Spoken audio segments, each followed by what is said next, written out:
Imagine being a business owner in the year 2020, first the coronavirus pandemic, then riots? Let me get this straight. They're rioting in Minneapolis because George Floyd was killed by an officer who knelt on his neck until he died. 3 other officers stood around and watched. All 4 were charged right away. The principal officer has been arrested and charged with murder. The others have now also been charged with aiding and abetting. The vice president of city council is black. The attorney, U.S. attorney for the state of Minnesota, is black. The U.S. member of the House in that district is black. The mayor is a left-wing Democrat who's very sympathetic with the people that feel that the police are out to get them. What makes any of these protesters believe that justice will not be served? Instead, rioting? I live in the high-rise right back here, and I seen them as they came down Lake Street. But then they turned and started coming over here, and I'm sitting out looking out my window. And they went straight to Office Max, the dollar store, and every store over here that I go to. I have nowhere to go now. I have no way to get there because the buses aren't running. These people did this for no reason. It's not going to bring George back here. George is in a better place than we are. Last night, I'm going to be honest, I wish I was where George was because this is ridiculous. These people are tearing up our livelihood. This is the only place I could go to shop. And now I don't have anywhere to go. I don't have anywhere to get there. And imagine being the mayor of a city like Atlanta, which saw fires. So what I see happening on the streets of Atlanta is not Atlanta. This is not a protest. This is not in the spirit of Martin Luther King Jr. This is chaos. A protest has purpose. When Dr. King was assassinated, we didn't do this to our city. So if you love this city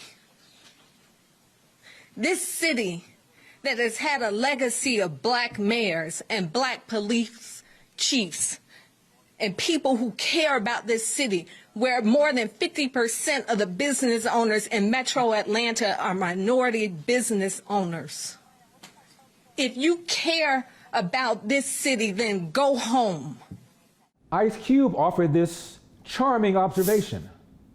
How long will we go for blue and black crime until we strike back? End of quote. Before we strike back? It is rare for the cops to kill anybody, let alone a black person, let alone an unarmed black person. Look at this from the Washington Post. U.S. police officers have shot and killed the exact same number of unarmed white people as they have unarmed black people, 50 each. End of quote. Strike back? Heather McDonald with the Manhattan Institute says that a cop is 18.5 times more likely to be killed by a black man than an unarmed black man is to be killed by a cop. Senator Cory Booker says this is all about, quote, deep injustices, end of quote.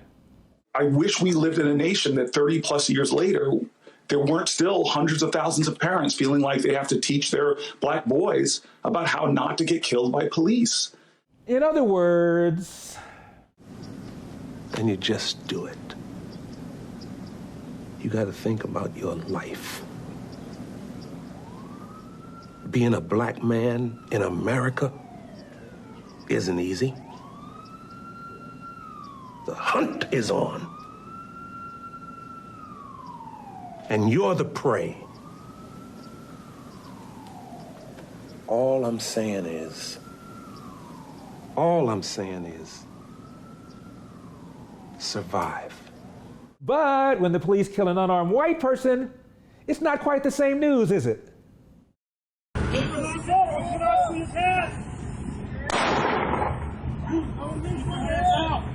Reaching for what you got. Keep your hands out. One more time. I'm just showing you. Stop.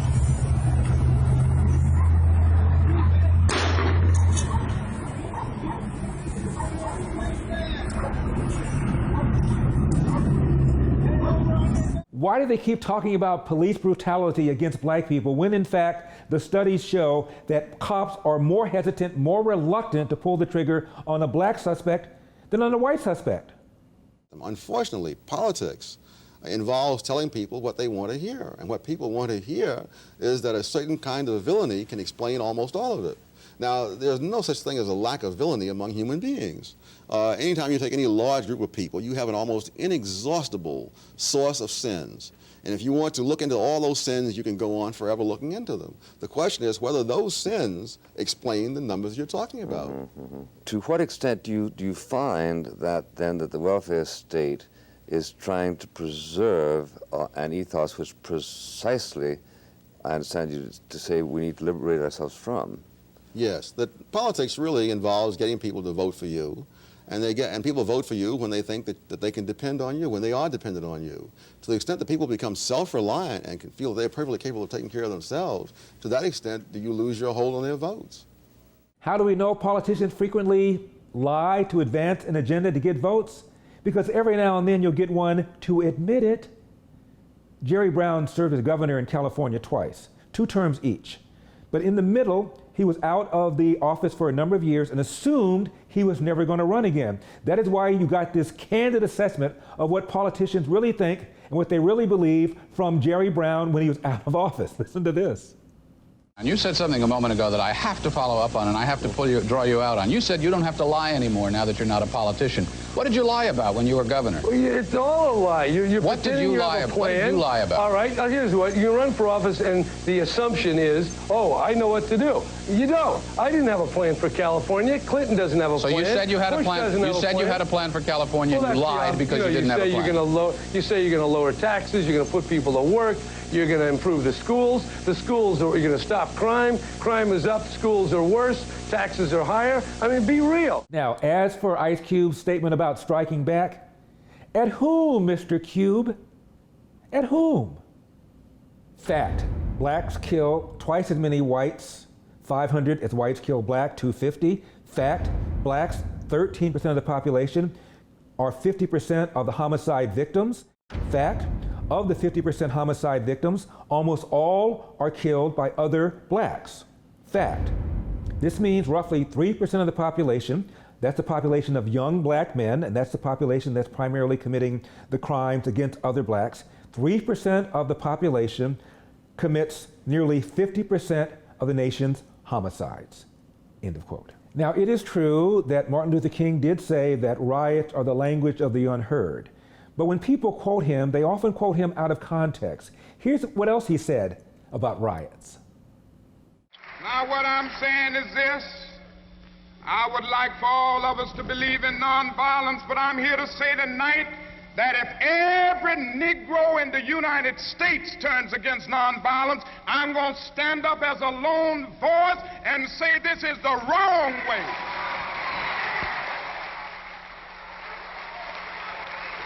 I will never change in my basic idea that nonviolence is the most potent weapon available to the Negro in his struggle for freedom and justice. That was September 27, 1966, the following year at Stanford. Let me say, as I've always said, and I will always continue to say, that riots are socially destructive and self-defeating. And 5 months before he was killed. But I think it is true that the vast majority of Negroes feel that the best way to resolve the problem is to work through peaceful, nonviolent means and militant nonviolence, but not through violence. And on the question of whether riots have helped, I've taken the position that riots are socially destructive and self-defeating, and therefore I have to take a stand against it because of my deep commitment to nonviolence. On the other hand, I do think a riot is the language of the unheard, and America has failed to hear, for instance, that the plight of the Negro poor has worsened over the last 10 or 15 years. And I think it has also failed to hear that large segments of white society are more committed to tranquility and the status quo than to justice and humanity and equality. And in that sense, I think the riots have called attention to something. Not that they have brought about social transformation, but they've called attention to a very serious problem in our society. But I couldn't say that they have been helpful in the sense of really bringing about structural change. I haven't seen any basic change that has come through riots. The changes that we have made and the changes that we've seen over the last 10 or 12 years have come through powerful watershed nonviolent movements. Now, the presumptive reason for these riots in the streets is inequality. Some have more than others. Here's what Tom Sowell said about blacks and slavery and inequality. Blacks started much, much further behind. I don't think people realize how much further behind blacks started and how much progress has been made. There's a distinguished economic historian, Robert Higgs, who has said that for blacks to go from being completely illiterate in the middle of the 19th century to being one-half literate and by 1900 is just an amazing achievement in the history of the world, that you very seldom find that kind of change that quickly. So it depends on what you're holding as your standard. The standard is that blacks haven't caught up with whites. Whites haven't stood still. So what does explain generational poverty? Are you saying that in a culturally pluralistic society such as America, are you saying that the variable in success or lack of success is the culture of the particular group? Yes, that's exactly what I'm saying. I haven't been able to find a single country in the world where the policies that are being advocated for blacks in the United States have lifted any people out of poverty. I've seen many examples around the world of people who began in poverty and ended in affluence. Not one of them has followed any pattern at all like what is being advocated for blacks in the United States.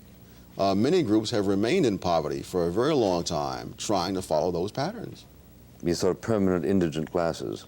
That's right. Within the blacks there's a very diverse movement though. On the one hand, you have blacks who are getting more education, who are going to college and so on. Their incomes are rising, not only absolutely, but relative to that of whites of the same description. It's those blacks who have not had, say, 9 years of schooling, who have not had 6 years of experience in the job market. Their incomes are declining relative to the incomes of incomes of whites. If over the very same span of time, so it can't be a matter of the business cycle or something like that, is that those blacks who have the advantages relative to others have now still more advantages. But those who had the very difficult poverty to deal with, that is becoming more difficult. A higher percentage of all black income is going to the top 20% of blacks over time. Well, if it's culture, then income redistribution won't work. Even if the free market system equitably works and everyone progresses an equal amount, that person who started out with a lesser share of the capital is still going to end up with a lesser share of the capital. That's right. And there's nothing in the free market system that's going to enable him to make up for what was a purely arbitrary deficit in the first place. And given that the kind of people who become successful capitalists do not become that way by giving away their wealth voluntarily, isn't it necessary to forcibly redistribute wealth before you can begin to operate under a capitalist system? No, it is not. The only way in which you can redistribute effectively the wealth is by destroying the incentives to have wealth. And the question is, what is the way, what is the system which will offer those people who are so unlucky as to be born without good positions, what is the system which will offer them the greatest opportunity? The answer, as Bono discovered, entrepreneurial capitalism. So some of Africa is rising and some of Africa is stuck. The question is whether the rising bit will pull the rest of Africa up or whether the other Africa will weigh the continent down. Which will it be? Stakes here aren't just about them. Imagine for a second this last global recession, but without the economic growth of China and India, without the hundreds of millions of newly minted middle-class folks who now buy American and European goods. Imagine that. Think about the last 5 years. Rockstar preaches capitalism. Wow. Sometimes I hear myself and I just can't believe it. But commerce is real. That's what you're about here. It's real. Aid is just a stopgap. Commerce, entrepreneurial capitalism takes more people out of poverty than aid. Of course, we know that. Now, let's talk a little bit about institutional racism. Speaking of which, do you know that Democrats run almost every single major American city? Check this out. New York City, Democrat. Los Angeles, Democrat. Chicago, Democrat. Houston, Democrat. Phoenix, Democrat. Philadelphia, Democrat. San Antonio, Independent. San Diego, Republican. Dallas, Democrat. San Jose, Democrat. Austin, Democrat. Jacksonville, Republican. San Francisco, Democrat. Columbus, Democrat. Fort Worth, Republican. Indianapolis, Democrat. Charlotte, Democrat. Denver, Democrat. Washington, D.C., Democrat. Boston, Democrat. You get the point. And their excuse when things don't go well? Racism. Let the plantation called New York City be the city of God, a city set upon the hill. Are you also blaming racism? Yeah. For that failed union vote in Chattanooga? I'm blaming much more culture than I am race. I think there was an undercurrent of some race. Okay, now stop. To the point where now more than half of white Americans have these anti-black attitudes. Possibility number one, 12 Years a Slave wins Best Picture. Possibility number two, you're all racists. The mass majority of whites do not want their children to have babies by black men. With the Tea Party, they are mean, racist people. Take longtime Detroit area Congressman John Conyers. He served in Congress for decades. And when he was asked why it is that this area of Detroit is not doing well, but this area right adjacent to it, which is largely Arab and Muslim, is doing well, Conyers had a ready answer. This is from a piece in the Orlando Sentinel. Quote, "The few faces that populate these lost streets are African American," referring to the black area. Detroit's veteran Congressman John Conyers has a ready explanation for the jarring change at Warren and Central. That's where it changes from black to Muslim and Arab. He says it's racism. But the black-white divide of 8 Mile, the area in question, the divide between the Muslim area and the downtrodden black area, is really a myth, a convenient crutch. End of quote.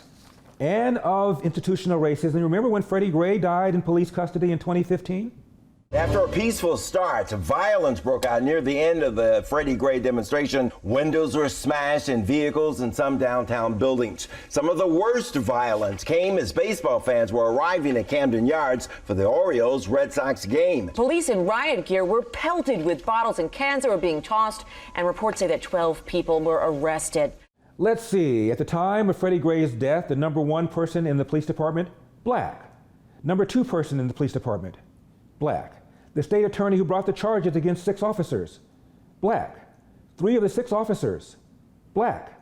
Judge before whom 2 of the officers decided to try their cases in lieu of a jury, black.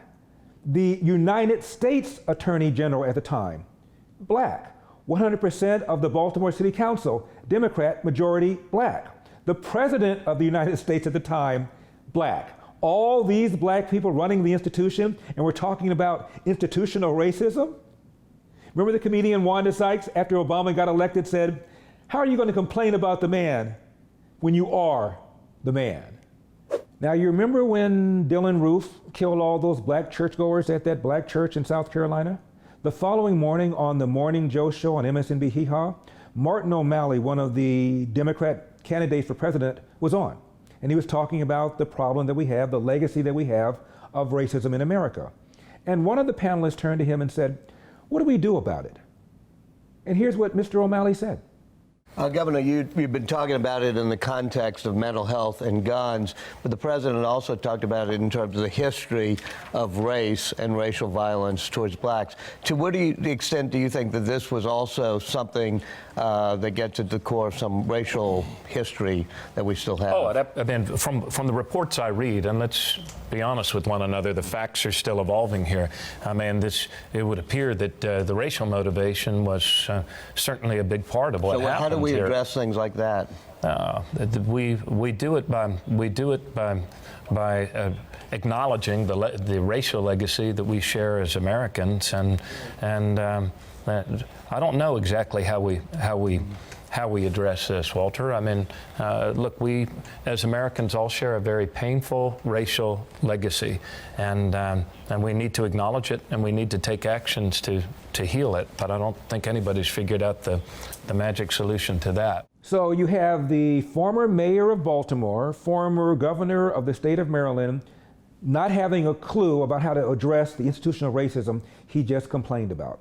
Maybe, just maybe, it's because the issue is not the institution, it's the individuals, and we ought to deal with them on a case-by-case basis.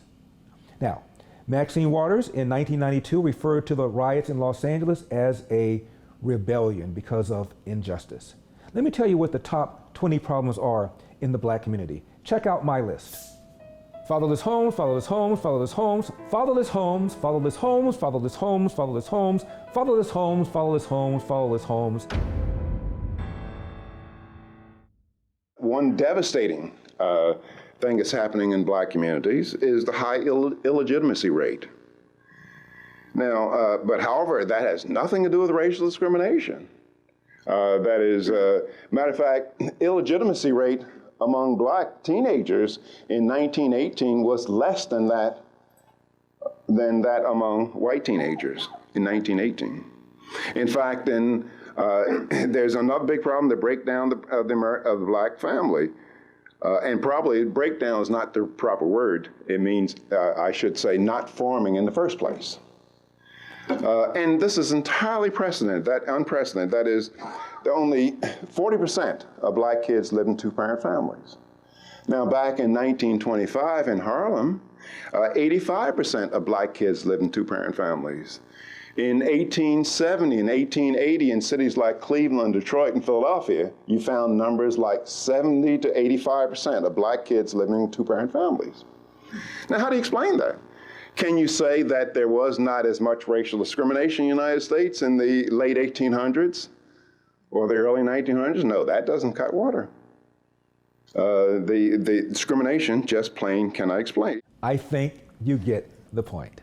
Now, what about the high cost of riots?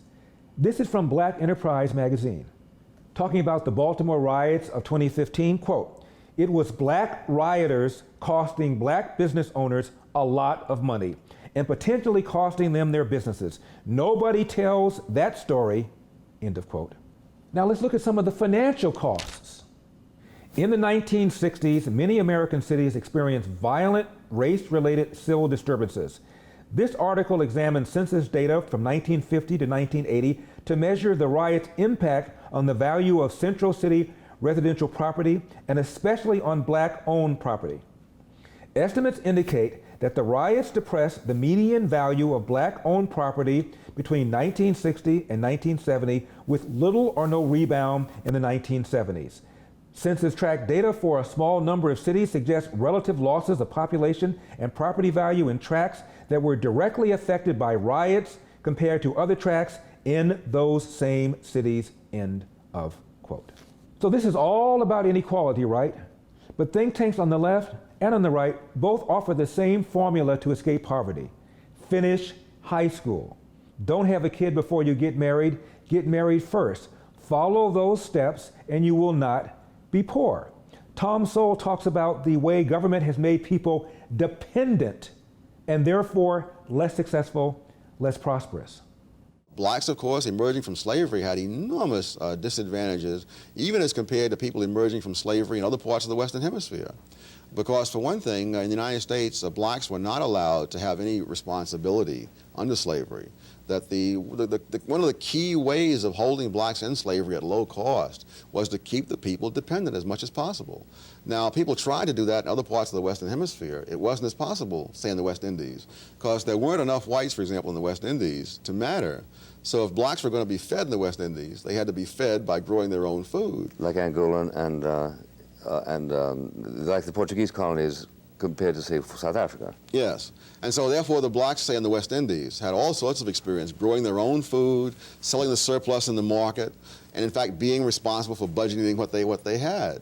Blacks in the United States were deliberately kept from having that. Dependence was seen as the key to holding the slaves down. It's ironic that that same principle comes up in the welfare state 100 years later. I got a question. Look at this.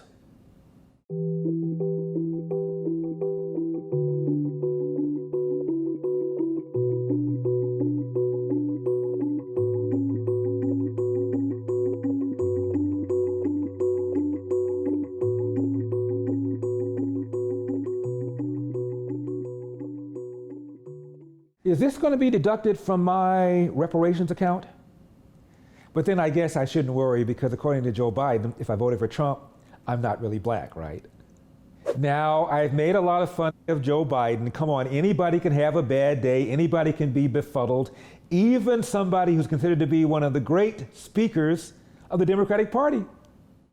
For a treatable illness like asthma, they end up taking up a hospital bed. It costs, you gave them treatment early, and they got some treatment and a breathalyzer, or an inhalator, not a breathalyzer. What they'll say is, well, it costs too much money, but you know what? It would cost about the same as what we would spend over the course of 10 years. It would cost what it would cost us. All right, okay, we're going to. It would cost us about the same as it would cost for about, hold on one second, I can't hear myself. But I'm glad you're fired up, though. Finally, don't forget, June 19th, my documentary is coming out. It is called Uncle Tom. Check out one of the trailers.